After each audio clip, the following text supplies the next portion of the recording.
Hello, Nazarenes and Christians and researchers alike. Welcome back to my channel. We are reading the Antichrist Revealed by SHAUL. Let's continue in chapter 11. Christianity is born with a new God, Jesus H. Christ. I.H.S. Horus Seb. Alright, now that Constantine had his new God for his universal religion, had a new name for his God, for his universal religion, which was literally three different incarnations of Nimrod and Tammuz. As usual, a trinity of gods, as the hundreds that already existed.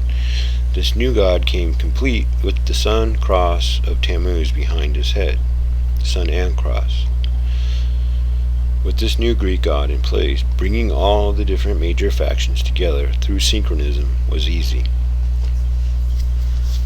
See the XCU? Yeah, we'll get into that. The XCU, ICXU, which would read ISXS with the little squiggly above it, serpent. Yes, very interesting, isn't it? Horus, son of Zeus. Horus, son of God. Krishna, or Christ.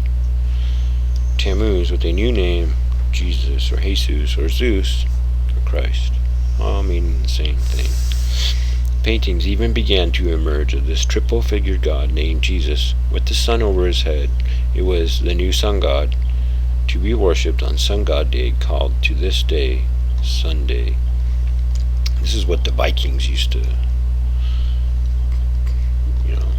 pose with. This new Greek pagan god was given the acronym I.H.S. and represented the cross of Tammuz that depicts the four equal points of the ecliptic or equinoxes of the zodiac, the same religion of sun worship founded in Babylon from the fallen angels. Below, you can easily see the cross of Tammuz, the acronym I.H.S., Isis Horus Seb, and a yellow sun behind the heads of the newly renamed versions of Sumerius and Tammuz, now called Mary and Joseph. Even the Vatican was constructed with a large obelisk in the center of a massive astrological cross of the equinoxes in St. Peter's Square, as the Pope carries around a monstrous symbol of the sun god. The Washington Monument, yep, same thing, 660 feet tall. 666 feet tall. It's actually 555 feet tall, but goes underground 111 feet. That is the Washington Monument. But here you can see the same thing, the obelisk. Egypt has them. Every state that has a church, a power structure, has those in front. The Capitol, the Washington, D.C., the major churches, etc., etc., going all the way back to Babylon. I.H.S., the symbol of the Christian Catholic Church. See here you got the sun with the cross. Not the cross that he was hung on, it's the cross of the zodiac, is what that is right here. See right here, the sun, the zodiac cross, and you got the mirror right there, or something like that, as below, as above. That's what the reflection is. All in gold and precious pearls.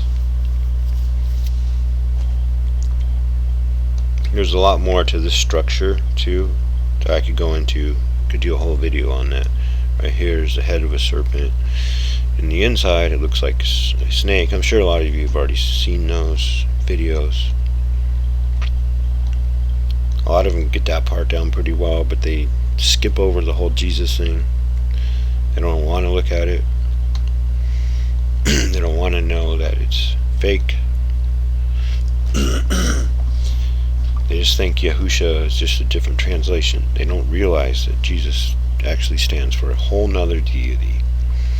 Okay. With the new God firmly in place, now depicted as crucified on the cross of Tammuz, in opposition to the Bible, which clearly states he was impaled on a stake. Yes, the original manuscripts say impaled on a stake. The only items on the agenda of the Council of Nicaea was now was to now bring in all the pagan religious festivals associated with sun worship, name these pagan rituals after the new Christos, Xmas, Good Friday, Easter Sunday, Valentine's Day, Halloween, etc., and rename all the pagan idols to their new names where they remain today in the Vatican. Then, of course, change the capital city from Jerusalem to Rome. After all, Rome had already executed the Messiah in a pagan sacrificial ritual to Baal, Lord. Rome had already sacked Jerusalem and destroyed the temple of Yahuwah. The Roman Empire had already made their statement crystal clear. It hated every aspect of the Hebrew faith and the Hebrew God. The only thing left at this point was to change the times and the laws of Yahuwah and kill all the remaining Sabbath-keeping sons of God. This was attempted by the Inquisition, Satan's hand all over it. Also, Hitler was behind the Jesus thing. Christianity was born, as I mentioned, at the Council of Nicaea.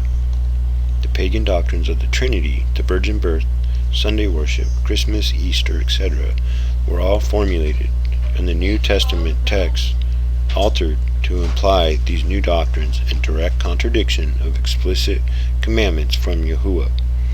Throw in the obelisk steeple of the cross of Tammuz, and the new religion was now complete, and Constantine had his universal Catholic Church.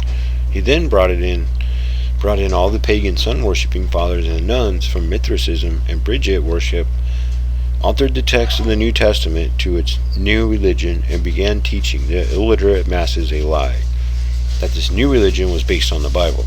He then killed any dissenters in the Inquisition and banished all the intellectual thought in the Dark Ages. 2,000 years later, and we have accepted every word of this lie as truth. Still, to this day, no one questions why the name Jesus gives glory to Zeus, not Yahuwah, and why the name is not even in the Hebrew language. Yes, very interesting. Hallelujah to Yahuwah. Thank you, Christians and Nazarenes, for tuning in to my channel. Shalom.